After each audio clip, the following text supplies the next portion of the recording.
been following them for years, and I'm thinking you probably have too. So let's get started. Go grab your tea or your coffee, and let's look what's inside. We're going to start with the Magnolia. It says Spring 2023 Journal. Good things take time. A grand reveal. 20 years in the making. Chip and Joe renovate a castle.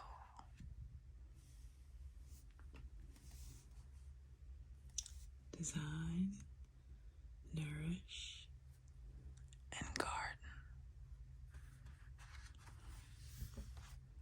It's so beautiful. Every time I go into Target, I take a glance at all of Hearth and Hand with Magnolia items there. It says this collection was designed to help and simplify and optimize spring's daily routines. It's just so simple and basic. I really find it eye-catching, but yet not over-stimulating.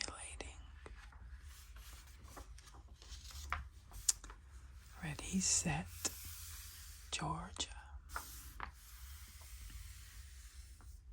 Beyond the energy of Atlanta and the calm of the coast lie the Southern's finest mountain towns for outdoor enthusiasts and families alike.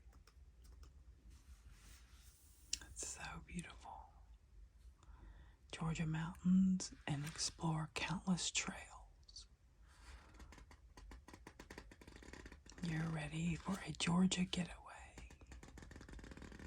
Start planning.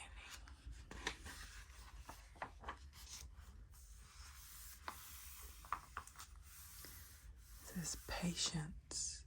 Are we there yet? More of that, honey. Take me out to the ball game.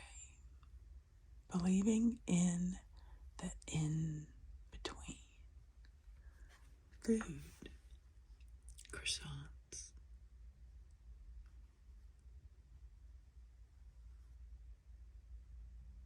Souffles.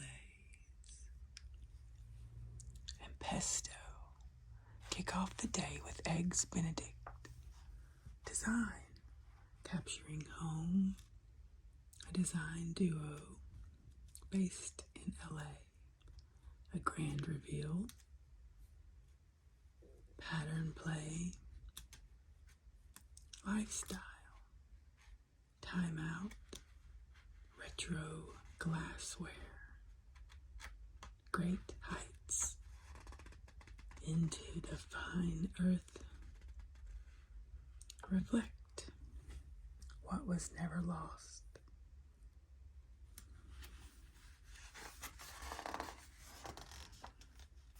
I love beautiful roses. Contents. A letter from the editor. Magnolia Post. A time with Joe. Chip gets the last word. That's really super cute.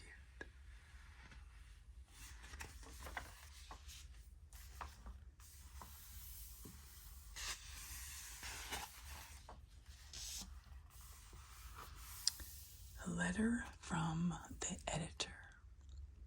Some years it seemed as though spring is in hiding, unwilling to be coaxed or persuaded to appear.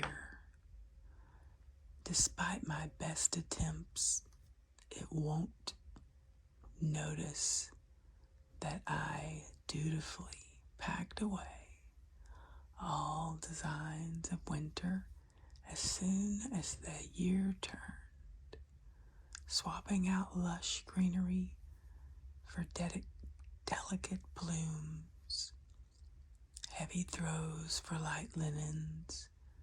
It won't care what layer bears. Spring is simply content to show itself in its own time. Nature is never in a hurry, and deep down I know to be patient, that just as it has every year before, spring will eventually arrive in promise and in plenty, but the wait from here to there gets tricky.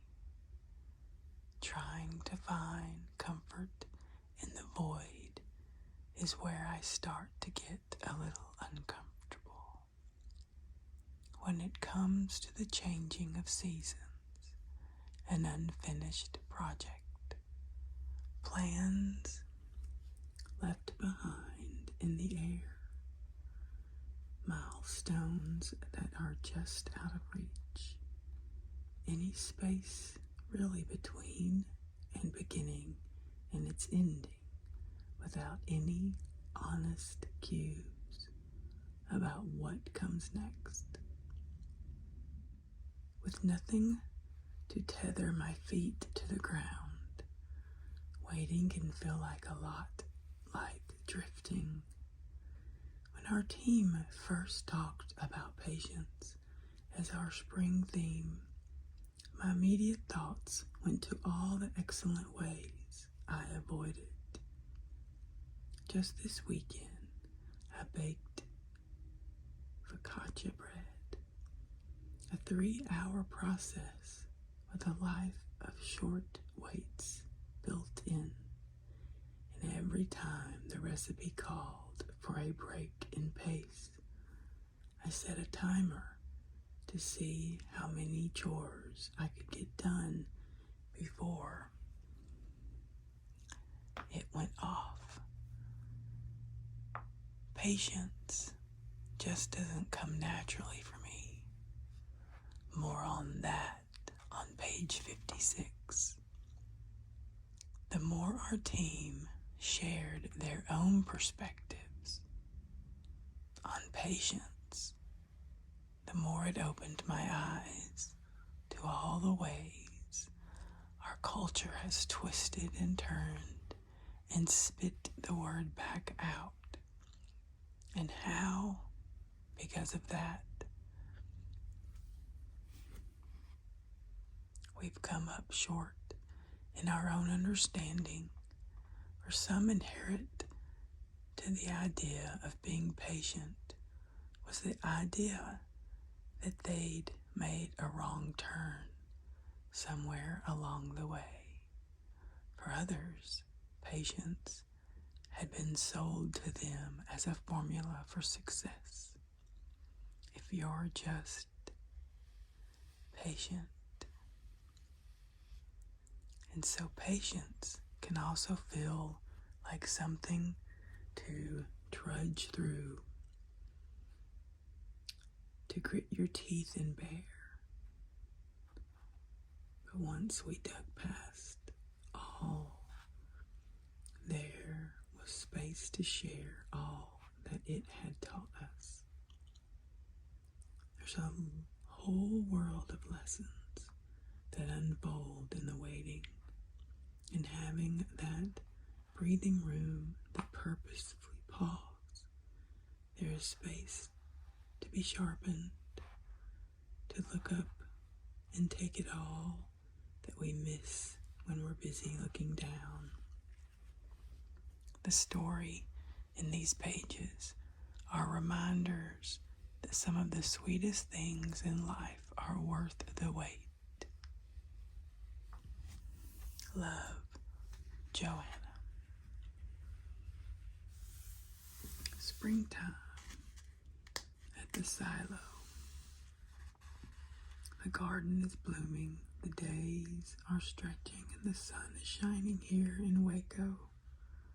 Join us this season for artist pop-ups, a pickup game of wiffle ball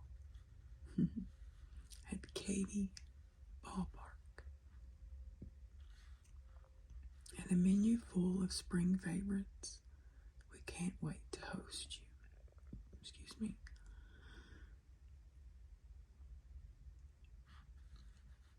So Mother's Day, the shop.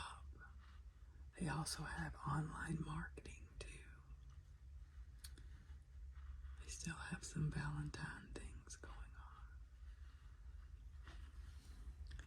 Pick up your best Mother's Day collections here at their market. Making time for your skin and yourself with beauty masks. When you're already overloaded with all that we must or should incorporate into our daily and weekly routines, adding an end of the day mask, which inevitably means another trip to the sink to remove the mask, can seem like everything reserves for those with time to spare. But if you feel even a slight inclination toward trying a beauty mask, hear this encouragement. What looks like a dollop of cream can be much more. And that mix of natural ingredients and skin healing compounds is one thing many of us want most. An everyday source of rejuvenation.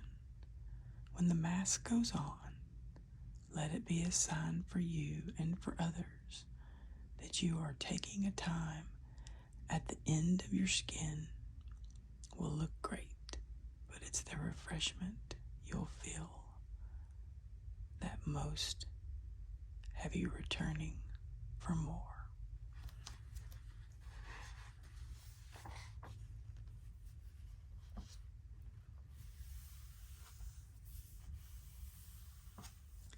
A few favorites, masks to try.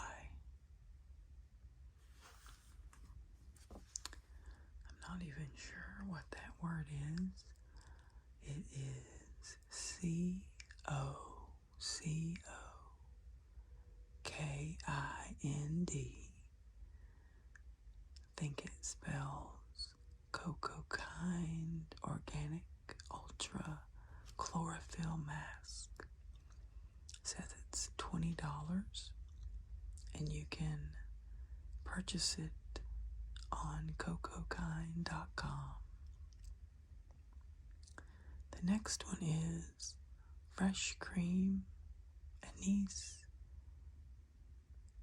Ultimate Nourishing Honey Mask, $75, and you can purchase it at fresh.com.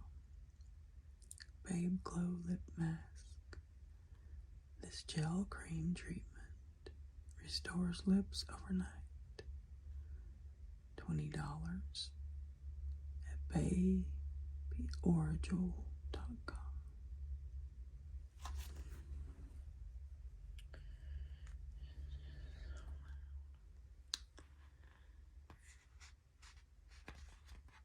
Next one is Babe Glow Lip Mask. The next one is Sirkin Coffee and Coconut Exfoliating Face Mask. The next one is Pharmacy Night Mask. The next one is Melania Supercharged Citrus Lip Mask. The next one is Achilles, avocado, nourishing hydration mask. The next one is True Botanicals, retinol, vitamin A, sleep mask. And the next one is Nourish, coconut milk, chamomile, pink clay mask,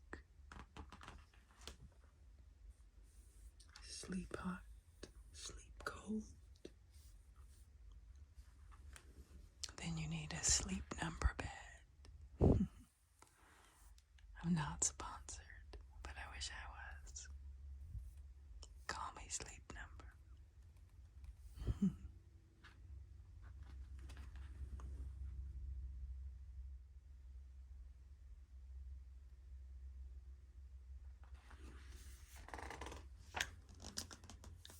Are we there yet?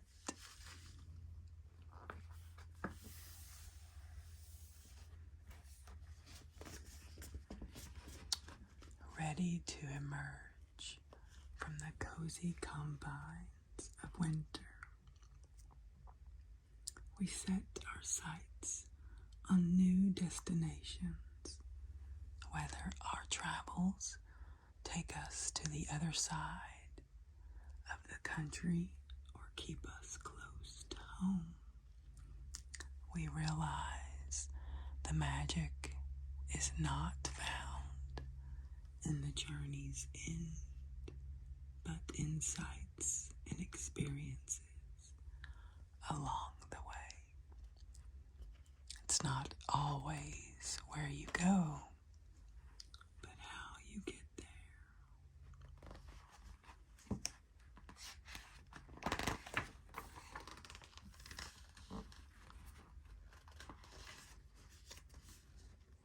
Every year, we wait with anticipation for the arrival of spring. In California, we sense its approach with the appearance of brightly colored cactuses crawling along the edges of the road. But even before the world shows its signs, there exists within us a blooming desire to adventure out into the world.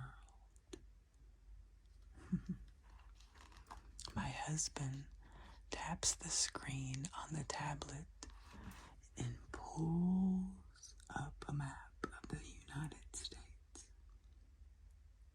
We are here, he says, circling San Francisco, California. He uses the same finger to draw a straightish line to New Orleans, Louisiana. Grandma and Grandpa are here. I can see flickers of disappointment in my children's eyes. They want the fast and fancy getaway, hitting the slopes in Colorado or splashing in the glittery waters along the coast of Florida. A short plane ride, not a 32-hour drive through half of the United States. I remind them of all we will see that we have never seen before. The deserts of Southern California and the ancient sequoias in Arizona. And it is not possible we may spot a flying saucer as we drive through New Mexico. Then there are the rolling hills of western Texas. We fill the back of the SUV with our bags and a cooler full of water, cheese sticks, green grapes, and apples. I with me a small bag with a stack of books and laptop, granola bars and jerky. I turn around to look at their faces. Ready, I say with big eyes and a smile stretched across my face.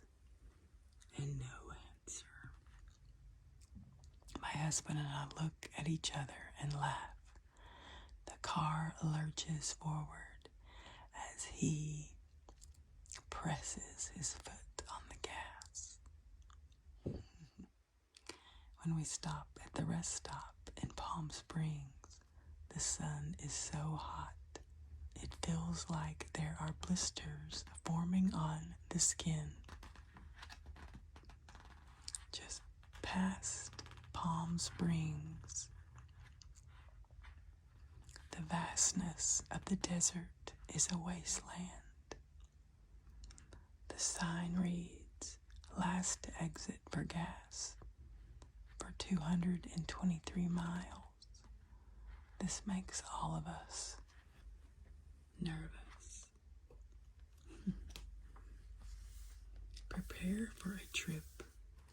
Here are a few ideas to consider before heading out on your expedition. Number 1, go shopping at the dollar store for toys to load up in a treasure chest that kids can unload along the way. Number 2, set aside a gas station allowance where everyone gets a few dollars and has to go in and find something they wouldn't usually purchase. That's a great idea. Number 3, in advance, find 2 or 3 off the beaten path stops to make. Think quirky museums in small towns or restaurants with new to you regional foods. Number 4, choose one subject to deep dive on with audiobooks or podcasts. So by the time you reach your destination, everyone is an expert. Ooh, those look really good. And maybe if you like this magazine, I'll see if we can get this on the regular if you would like me to.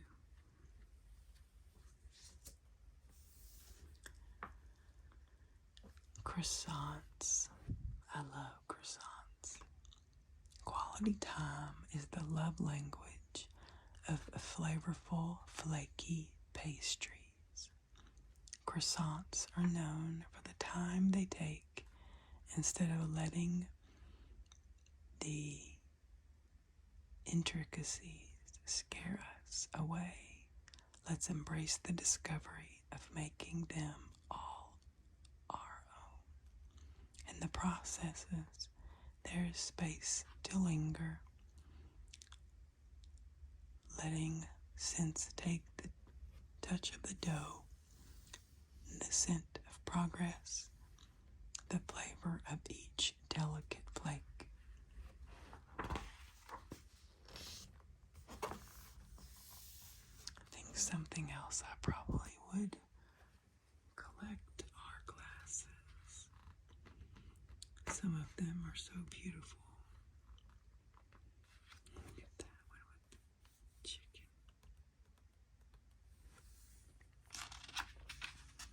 Retro glassware.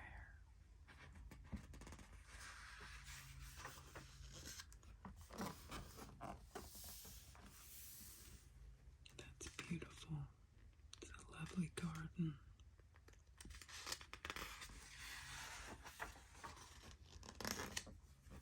Green heights.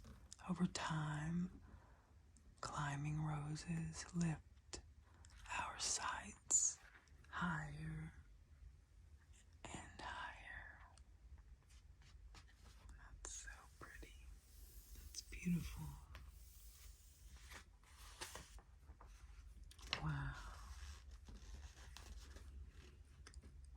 think of only one thing that might amplify the beauty of roses, looking up to find them in surprising places, blanketing a pergola, stretching over an arbor, or extending along the solitary rail of a fence. Climbing roses captivates. Wow. Getting started. Light. All roses need at least 6 hours of sunlight a day. Soil. Plant in well-drained soil, enriched with compost. Water. Regular moisture encourages vigorous growth and abundant blooms. Fertilizer. Sprinkle fertilizer around the base of the climbing rose in spring, just as new growth emerges. And again after the first flush of bloom. Mulch. A 2-inch layer of mulch will help hold moisture in the soil and discourage weeds. Pruning. Use sharp prune shears to clip spent flowers through the growing season and to remove dead and damaged canes in early spring just before growth begins. It's hard to go wrong. Pruning actually stimulates growth. Pests and diseases. Healthy plants resist bugs and blights. If a problem crops up, check with local rosarins before you decide whether it's appropriate to treat plants with fungi and insecticides.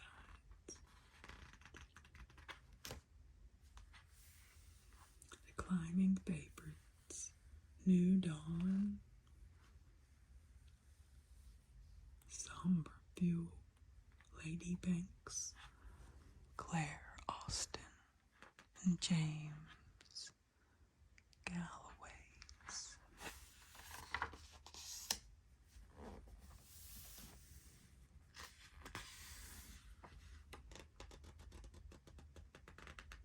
Worth the wait.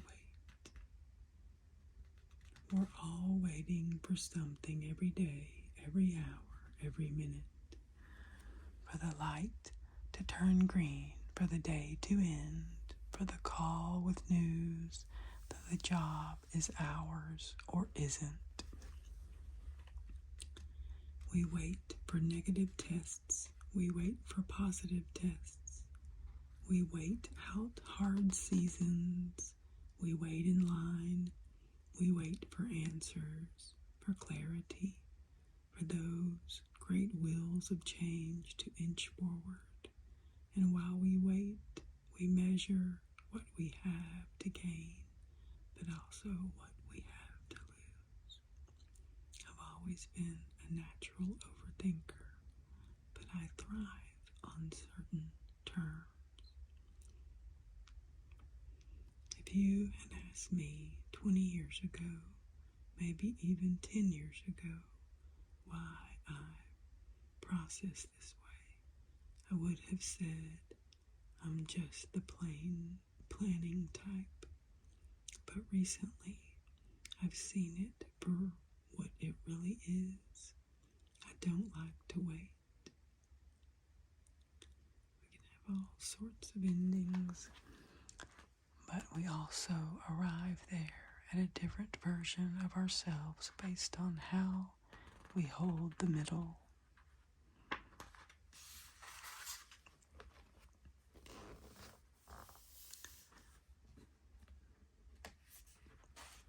Space between, time always measured, always quantified, sometimes labeled good times, bad times, happy times, sad times.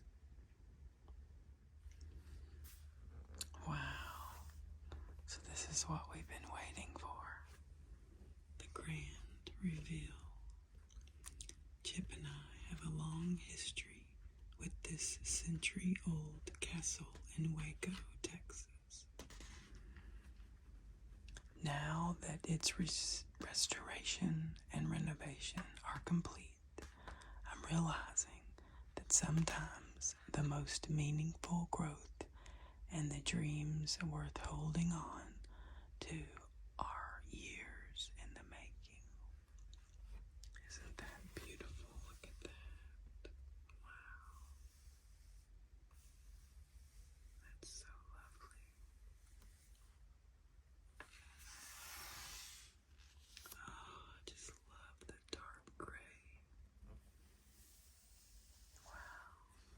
It's almost, or maybe it is, I bet it's an ebony color. That's beautiful. With the green plants and the white wall. That's lovely. Wow. I so love that. Wow, look at all the light coming in. 20 years is a long time to hold on to a dream. That's how long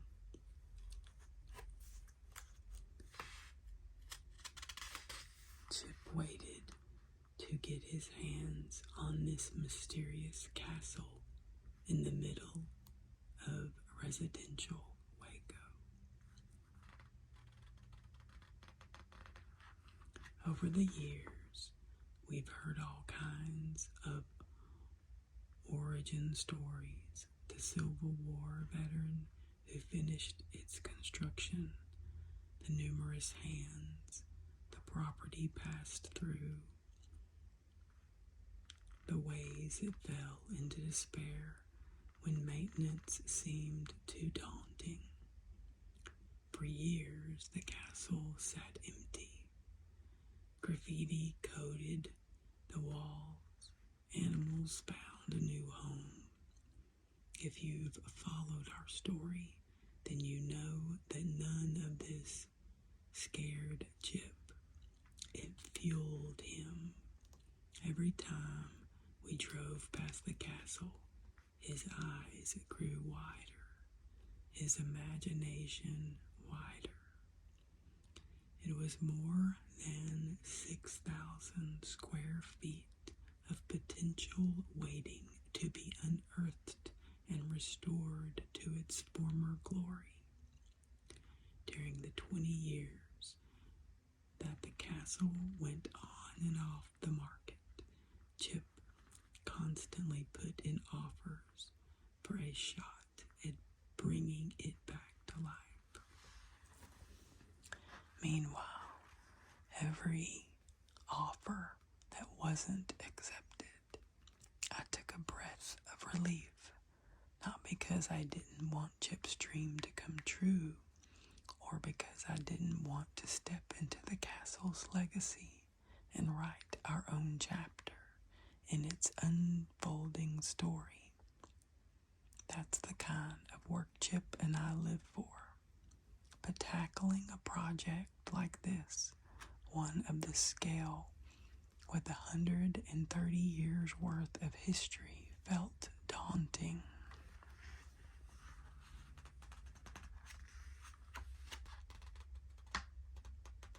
Wow, I'm just in awe of this picture. It's so beautiful.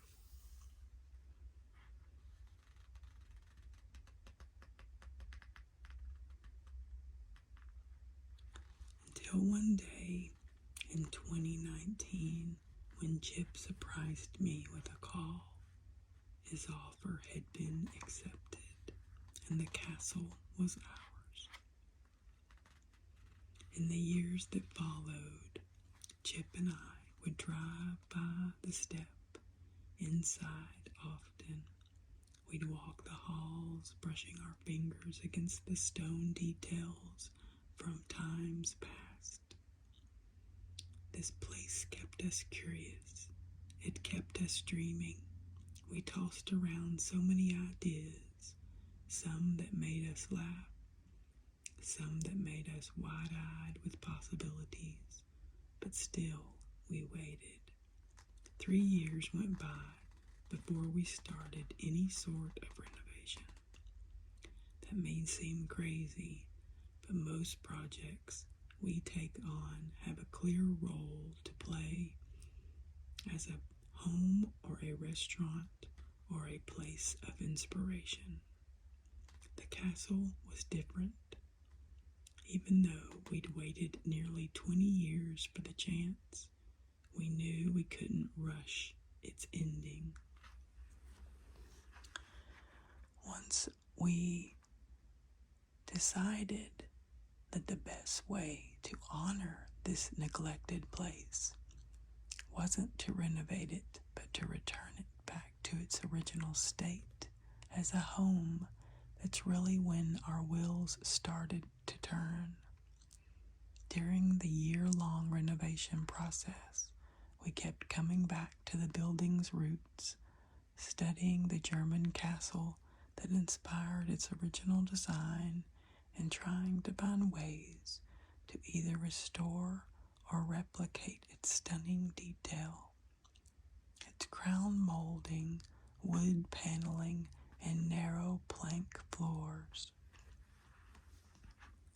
At the same time, we wanted to create an updated home that could one day serve a family well and feel current. Which brings up another aspect that made this project unique to us. We didn't have a buyer to design for, so I made one up. I imagined an older couple who loved to play cards, sip wine, and host friends and family. Maybe that sounds funny, but I couldn't shake the feeling that crafting a story would help guide our final decision. It turned out to be quite the dance, blending past and present, beauty and functionality, sophistication and charm. As a designer, it stretched me in ways I couldn't have imagined until we were in the thick of it. But I'm glad we trusted our instincts and swung back to the castle's roots instead of trying to create something completely new. During those early days of walking through the castle, I remembered a growing sense of anticipation and expectation that we were about to learn something important. And we did. The castle taught us that sometimes the forgotten things in life don't need a renovation, but just a little dusting off. And the deep-seated dream within you and me are worth holding on to. Yes, even the 20 years in the making. Because in that wait, pieces in and around us fall into place, letting that which is meaningful and lasting have its way. When we allow ourselves that space to wait, it's amazing what beauty reveals itself in the end.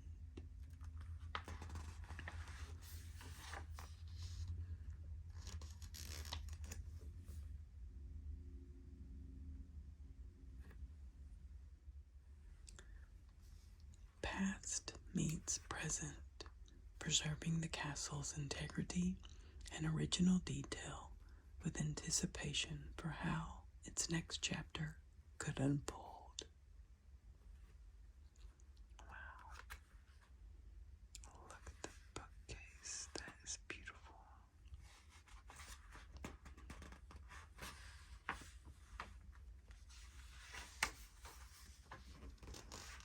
Wow, that kitchen is so... Oh my goodness. Wow.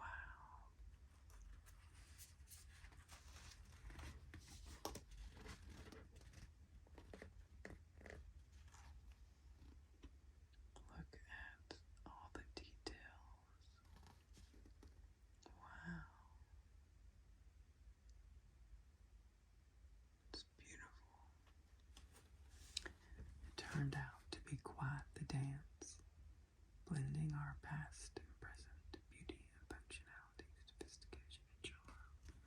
Oh, look, they put green all in it. I'm in love with that. Wow. Look at that.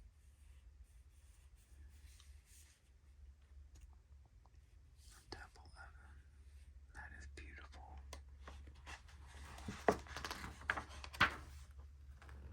Oh my goodness gracious. Look at this beautiful bathroom. And the details, blending old and new, while getting creative with every detail to make this home sing again. Wow. Gorgeous. Oh, that is just beautiful. Wow. Wow, wow, wow. Look at that. Look at that light. Oh, look at that one. That is so wonderful.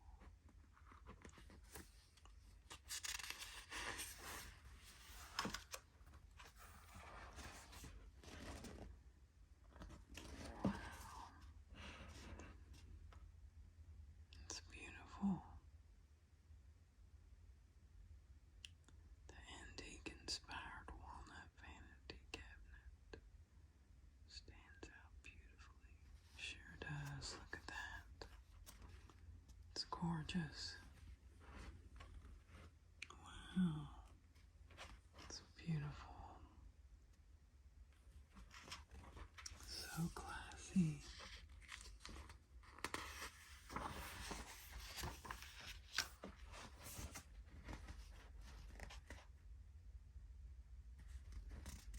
I love the green. Wow. And look at this tile work. Wow. I love the leather.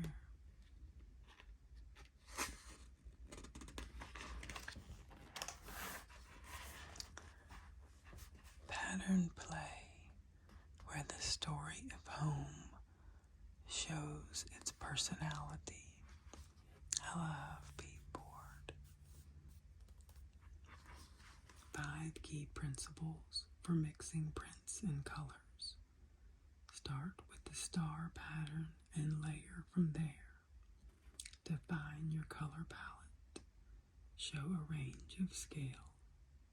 Contrast the styles of patterns.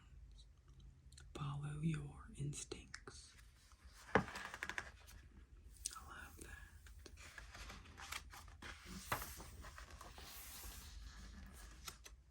Look at there. It says minimal. Choosing one pattern to love, like an eye-catching floor tile, can inspire. Secondary pattern in the surrounding space, even if the tile pattern is suitable.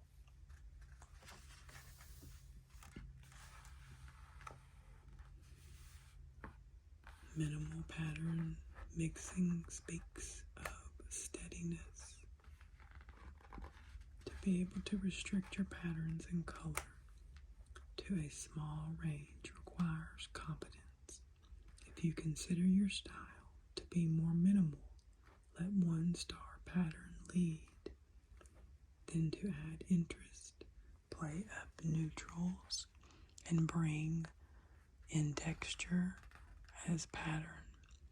In this mid-century modern living room, designer Jean began with the medallion and the home's original floor tile.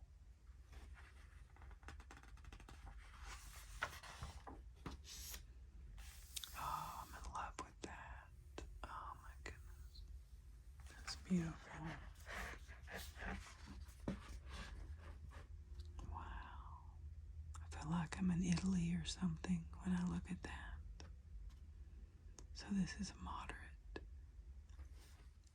moderate pattern mixing leads with harmony.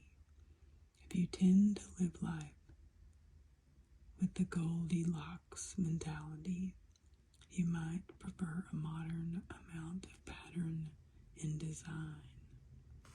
See, I love that in the kitchen. And oh my goodness, look at that too. I love all those.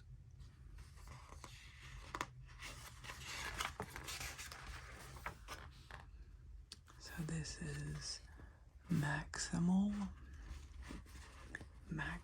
pattern, mixing builds toward wonder. I almost think this is a little much for my taste. What do you think? I do really like the lamp though. And I do like the wallpaper. It's nice.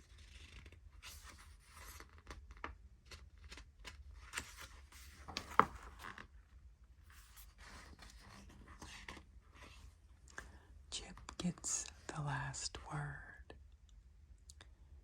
When you're built to go fast, going slow isn't easy. Time and time again, I've bucked it up against patience, only to discover that, unlike me, some things are meant to go slow and can't be convinced or forced otherwise. Call it a battle of natures, but I've always pushed hard and fast toward things I want, be it the end of a renovation or simply getting all the kids piled into the car. But life, at least the part that I wind up valuing the most, turns out to be slower moving in nature. Life doesn't care so much about my need for speed and is more than happy to stand in my way. Inevitably, I'm forced to concede to the reality that something takes longer than I want, and eventually I'm glad that's how it works out. Take the castle, for example. I've been putting offers on that property for the past 20 years. That's not an exaggeration. The second I laid eyes on the castle, in the heart of Waco, Texas, I started dreaming of ways to get it. I put in bid after bid, each one passed over for another, but I kept coming back and coming back until finally I put in a bid that was actually accepted. The castle took this guy who hated to wait and chewed me up and spit me out 100 times over. But here's the thing. When I walk through that building and see how Joe has restored so much of the original character with the wisdom of the thousands of projects in our rearview mirror, all I can think is, I'm so glad we didn't get this building 20 years ago. We weren't ready. Of course, you could never have convinced me of that back then. No doubt we would have cleaned up the place and given it a fresh coat of paint, but nothing like it is now. We were given the time to grow in our abilities, in our know-how to get this one right. Today the castle is a wonder.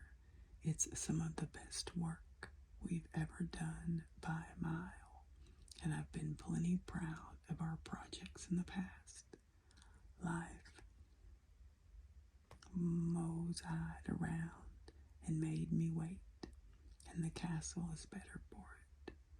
We're better for it too. Patience had to teach me a lesson. It's not the first time, and it won't be the last, but you can just walk down the timeline of my life and see all the places where I didn't know what I didn't know. Patience had to step into my way and say, "Not yet, buddy. Your time is coming, but not yet." I've learned the same lesson in parenting and marriage. Every person in our family is unique and different from one another on so many levels, and my ambition on their behalf may not line up with what they want or need at the moment.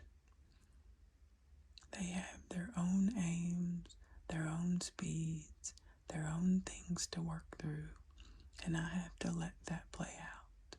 Bite my tongue, wait on giving the advice I think they need until I'm sure it is what they need. Because we all know this, our kids don't develop overnight. Our relationships don't either. They require time and a painful kind of persistence, the kind you can't hurry along. What about you? What story are you telling yourself about all the things that need to happen right this moment? I know. You got places to go and people to see, just like I do. Your dreams and commitments are banging on the door, and you already know that tomorrow will be no different.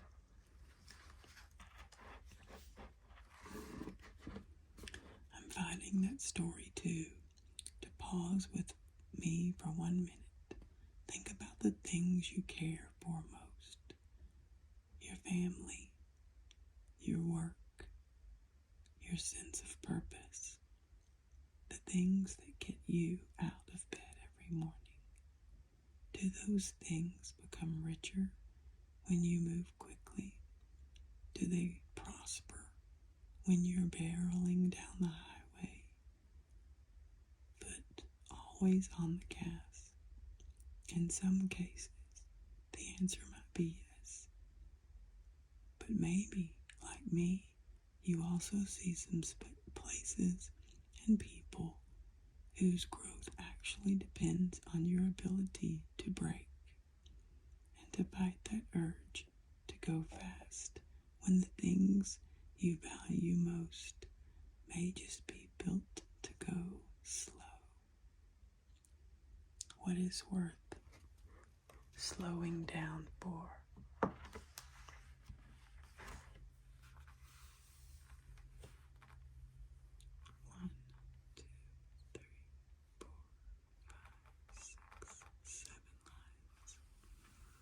Seven things you might be thinking of.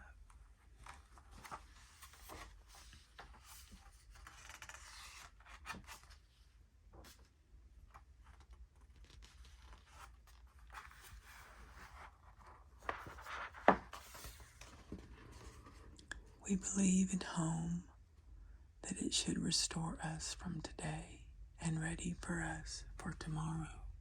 We believe in friendship, because friends who feel like family are the best kind of friends, and that nothing matters more than family. We believe in seeking the balance between hustle and rest, and learning to find contentment in both. We believe everyone deserves a seat at the table, and everyone has a story worth telling. We believe in human kindness, knowing we are made better when we all work together. We believe in courage, in cartwheels past our comfort zones, and trying something a little bit scary every day. We believe that failure need be a negative thing. Rather, we learn from our mistakes and fail smarter next time. We believe in doing good works that matter, and in choosing that nudging others toward doing the same. We believe that newer isn't always better, and that it's time for the pendulum to tend to swing back to the basics. We believe in unearthing beauty, however hidden or subtle it might be. We believe that each day is a gift, and that everyday miracles are scattered about if only we have eyes to see. And of all heroic pursuits, large and small, we believe there may be none greater than a life well loved.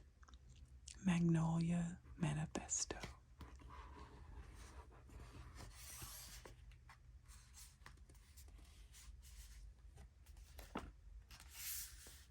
That was really good. I enjoyed that a lot with you.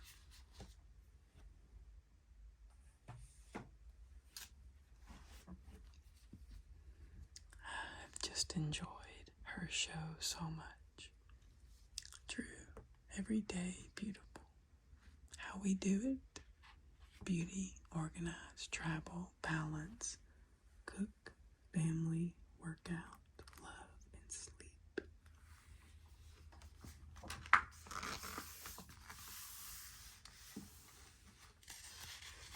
True, this is how we get it done.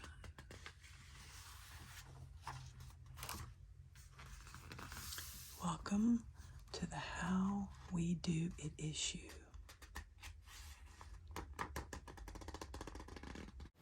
Let's finish off right here. I'll be talking to you real soon. I love ya. Bye for now.